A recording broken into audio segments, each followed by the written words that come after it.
6, a helping hand with your land.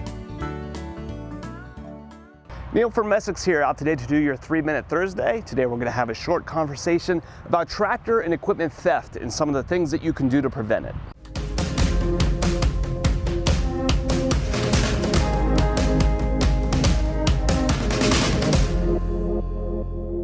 Tractor and equipment theft is a much bigger problem than you probably realize. And for an equipment dealer, it's actually a real concern for us. We will frequently hear every couple of months of a dealership being robbed of equipment sitting out on their lot. And you can think of a lot of reasons why, right? This is an expensive piece. It's relatively easy to move. It doesn't have a unique VIN number or anything like that on it that registers it in some kind of way. So it's become a popular target for all kinds of criminals, right? For your petty guys that are looking just to take something and flip it locally. But in our case, we've also seen some organized crime as well, where machines are being picked up in mass and stuck into shipping containers and sent overseas. So it is a real problem. And fortunately, there are a handful of solutions. So in case you're not aware, the keys for your tractor aren't really going to do anything to keep somebody from being able to start it.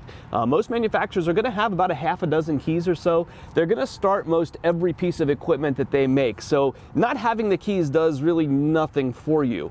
There are some things though that you can do to try to keep your machine from starting. So one easy thing would be able to just go around and simply disconnect the battery. Or if you follow your starter back to the fuse panel, typically you're gonna find a big, heavy, high amperage fuse that's there in line with the starter, and you can pull that out. Unfortunately, in our case, we found that didn't work for us. We were going through some of our own lots and pulling those fuses and relays out to keep machines from starting and keeping them inside the building. But we ourselves were actually robbed one time where the thieves were smart enough to have the keys and the fuses needed to be put back into the fuse panels with them. My favorite way to try to prevent a machine from starting is to do something unconventional, something that's not found on every machine. And probably the best way to do that is to put in a battery disconnect. You're gonna find the batteries easily accessible on most of your machines right near the front. And there's lots of options available online if you jump on Amazon or something like that, where you're gonna find battery disconnects, and sometimes even battery disconnects that have a key that you can put in to turn them on and off.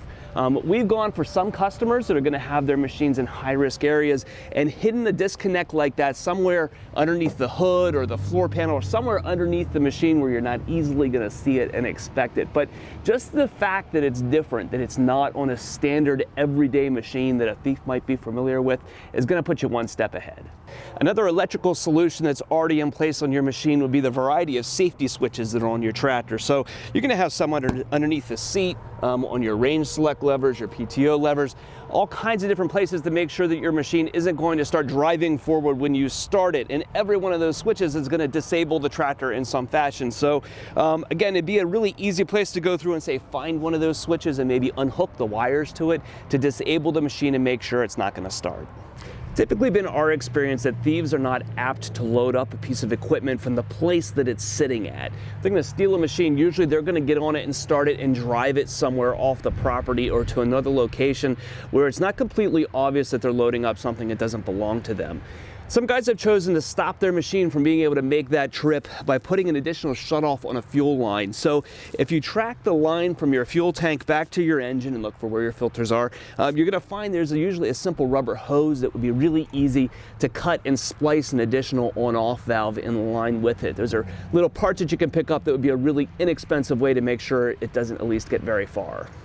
Rather than approaching this from an electronic or a fuel perspective, there's also several things that you could do as far as simple physical security would go. Things like running a chain through your steering wheel and locking it off some way so it can't be turned, or taking another chain and fishing it through your rims so that the tire can't spin freely when eventually lock up. Now, we all know that ultimately those things can easily be removed with chain cutters and those kinds of things, but there are some significant hardened chains and stuff out there that really take a lot of force to break off and can significantly deter somebody. It also really gives a good visual too. A lot of the other electronic or fuel related things that we may have talked about to this point, you really can't see from afar. So if you're casing an area and looking at a piece of equipment, you may not know that something's been done to it to disable it. But if you got a big chain across the steering wheel, that's a real tell to somebody that you've gone the extra mile not to make this a soft target.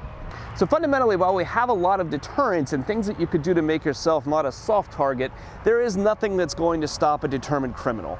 We've seen all kinds of examples of guys, keys in their pockets, fuses ready to go, bolt cutters in the back of the truck, those box truck ready to conceal their machines, ramps to jump over Jersey barriers, wire cutters to get through mesh gates. When it comes to a dealer, man, we see it all, and there are people after our equipment all the time and probably scoping out yours as well. So taking those steps to be a little bit of a harder target is definitely smart, but fundamentally, you're not going to stop that determined criminal.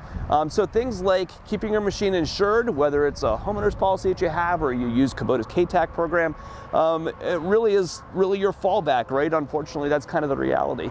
If you got any other interesting ideas of things that you think you can do to secure your machine, let us know down in the comments below. We're always looking to kind of grow our library of tips for guys that have those concerns.